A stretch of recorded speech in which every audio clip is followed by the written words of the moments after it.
Health care system எந்த அளவுக்கு இருந்துட்டு இருக்கு. திருச்சிராப்பள்ளியில நர்சிங் ஸ்டூடெண்டோட உயிரானது போயிருக்கு.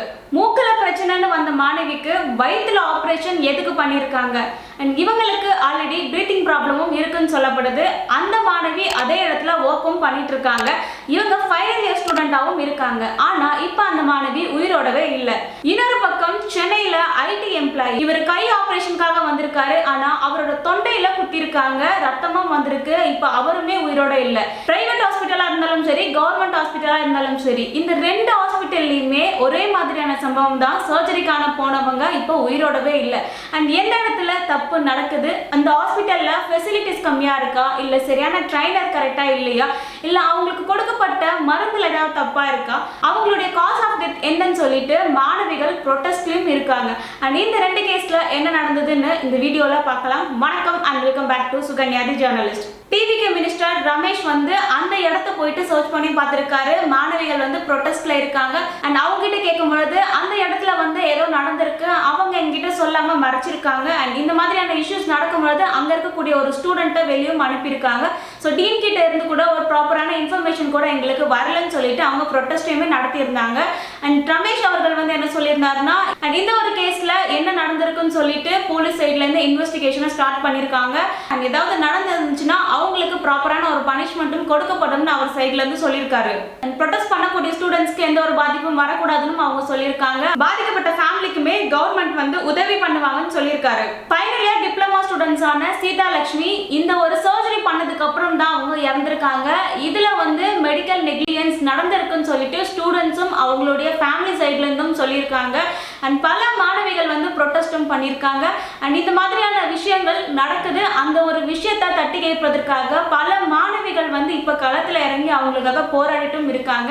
அண்ட் ஒரு சில ஹாஸ்பிட்டல்ல ட்ரெயினரா இருக்கிறவங்கள தான் வச்சுட்டும் இருக்காங்க. அண்ட் ப்ராப்பரான ஒரு டாக்டர்ஸ் அங்க இல்ல, ப்ராப்பரான ஒரு நர்சஸும் அங்க இல்லாம இருக்காங்க. ஸோ குறைந்த அளவுல ஒரு டாக்டர்ஸ் அண்ட் நர்சஸ் தான் இருக்காங்க. ஸோ பேஷண்ட்டுக்கு இதுல அதிகமான பாதிப்பே வந்துட்டு இருக்கு. அண்ட் இப்போ இந்த ஒரு விஷயம் நர்சிங் ஸ்டூடெண்ட்ன்றதுனால வெளியே தெரியுது. ஆனா இதுக்கு முன்னாடியுமே இந்த மாதிரியான விஷயங்கள்ல தொடர்ந்து நடந்துட்டு தான் இருக்கு. ஆனா அந்த மாதிரியான விஷயங்கள்லாம் வெளியே தெரியாம இருக்கு.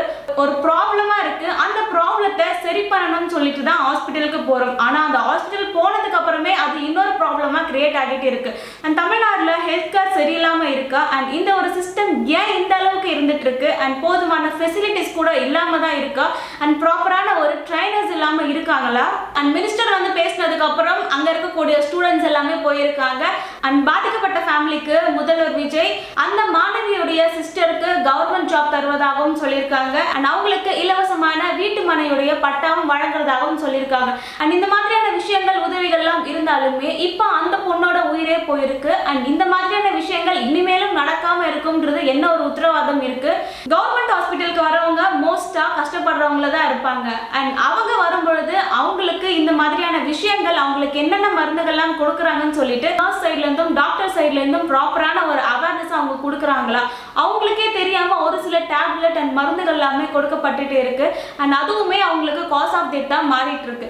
அண்ட் ஒரு போதியமான ஒரு அவேர்னஸ் கண்டிப்பா இல்ல. அண்ட் இன்னுமே பல கிராமங்கள்ல போதுமான ஒரு ஃபெசிலிட்டிஸ் வசதிகள் எதுவுமே இல்லாம தான் நடந்துட்டு இருக்கு. அண்ட் இந்த மாதிரியான கேஸ்லாம் ஒரு நர்சிங் ஸ்டூடெண்ட்டுக்கே நடக்குது. அப்போ சாதாரண பொதுமக்கள் அந்த ஹாஸ்பிட்டலுக்கு ட்ரீட்மெண்ட் எடுக்கிறவங்களுடைய நிலைமை என்னவா இருக்கும். அண்ட் அவங்களுக்கு போதுமான ஒரு அவேர்னஸும் இருக்காது. அவங்களுக்கு என்ன ஒரு ட்ரீட்மெண்ட் கொடுக்குறாங்கன்றதும் அவங்களுக்கு தெரியாது. அண்ட் அவங்கள ஹாஸ்பிட்டல் சைட்ல இருந்து எப்படி ட்ரீட் பண்றாங்கன்றதுமே தெரியாது. அண்ட் இதெல்லாம் ஸ்டில் கண்டினியூ ஆகிட்டு தான் இருக்கு. ஸோ அவங்களுடைய கேர்லெஸ்னால இப்போ ஒரு பொண்ணோட உயிரே போயிருக்கு. அண்ட் இதுக்கான ப்ராப்பரான சொல்யூஷன் என்னவா இருக்க போகுது. இன்னொரு பக்கம் சென்னை சேர்ந்த ராஜேஸ்வரன் 45 வயது ஐடி எம்ப்ளாயி, இவருக்கு கையில ஏதோ ஒரு பிரச்சனைன்னு சொல்லிட்டு ஆபரேஷன் பண்ணணும்னு பீவல் ஹாஸ்பிட்டலுக்கு அவங்க போயிருக்காங்க. ஆனா அவருக்கு தொண்டையில ஹோல்ஸ் போடப்பட்டிருக்கு. அங்க இருக்கக்கூடிய ஸ்டாஃப் சின்ன பசங்களா இருக்காங்க, அந்த அளவுக்கு அவங்களுக்கு தெரியலன்னு சொல்லிட்டு ஃபேமிலி சைட்ல இருந்து குற்றச்சாட்டும் வைக்கிறாங்க. கைவலின்னு போனவருக்கு ஏன் தொண்டையில ஃபர்ஸ்ட் ஹோல்ஸ் போட்டிருக்காங்க, இவருக்கு எந்த விதமான ட்ரீட்மெண்ட் கொடுக்கப்பட்டிருக்கு, அது மட்டும் இல்லாம இந்த மாதிரி தொண்டையில ஹோல்ஸ் போட்ட விஷயம் அவங்க ஃபேமிலிஸ்க்கு முன்னதா தெரியவே தெரியாதுன்னு சொல்றாங்க.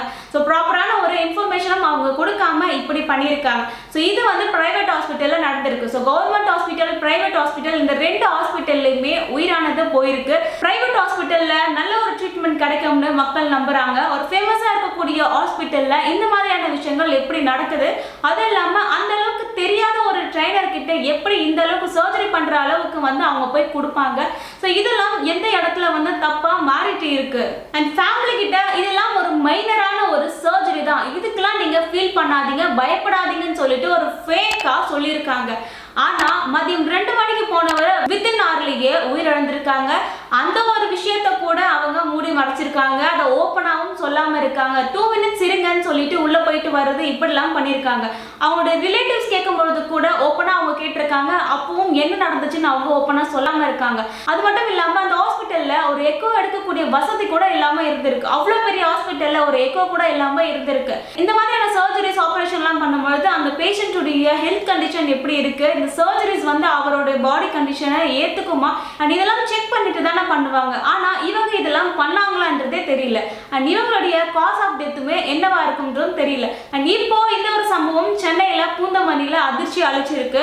ஸோ பிரைவேட் ஹாஸ்பிட்டல்லையுமே ஃபெசிலிட்டிஸ் அண்ட் டாக்டர்ஸ் வந்து கரெக்டா தான் பண்றாங்களான்ற ஒரு டவுட் ஆனது மக்கள் கிட்ட இருக்கு. எக்கோ டெஸ்ட் கூட இல்ல, அண்ட் எந்த விதமான ப்ரொசீஜர் எந்த விதமான ட்ரீட்மெண்ட் பண்ண போறாங்கன்ற ஒரு ப்ராப்பரான கம்யூனிகேஷன் கூட அவங்க கொடுக்கல.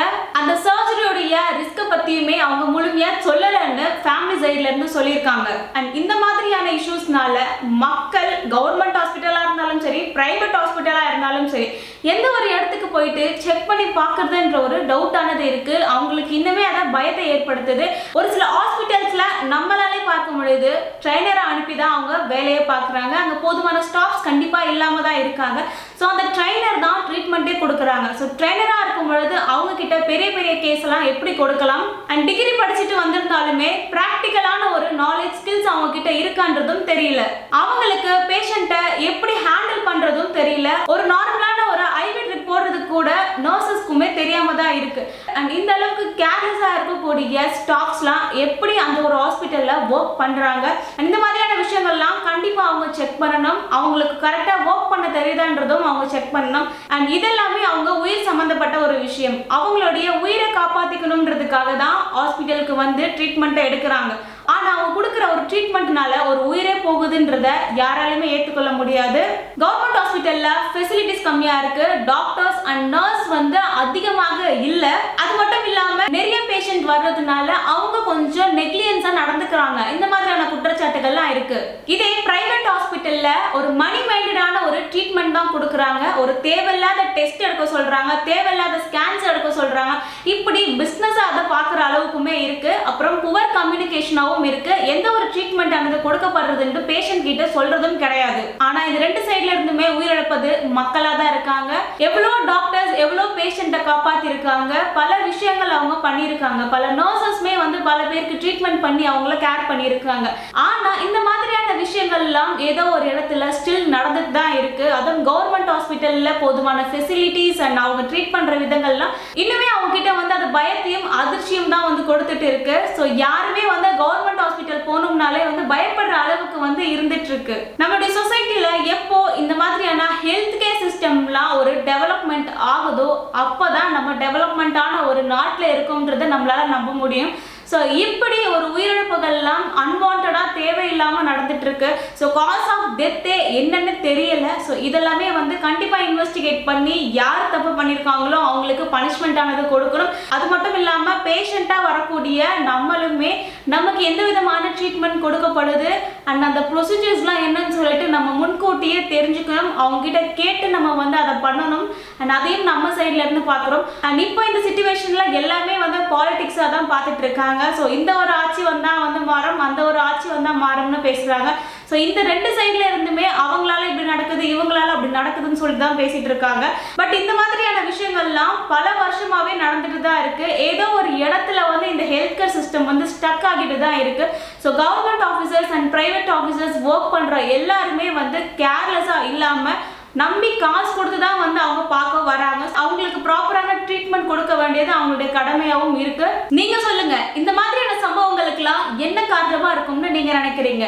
அவங்களுடைய ஓவர் கான்ஃபிடன்ஸா, இல்ல போதுமான ஒரு ட்ரைனிங் அவங்களுக்கு கொடுக்காம இருக்கா, இல்ல அவங்களுக்கான ஒரு நாலேஜே இப்போ இல்லாம டாக்டர் ஆகிட்டு இருக்காங்களா, இல்ல அந்த ஹெல்த் கேர் சிஸ்டமே தப்பா இருக்கா, இல்ல அந்த ஹாஸ்பிட்டல் மேனேஜ்மெண்ட் சரியில்லாம இருக்கா?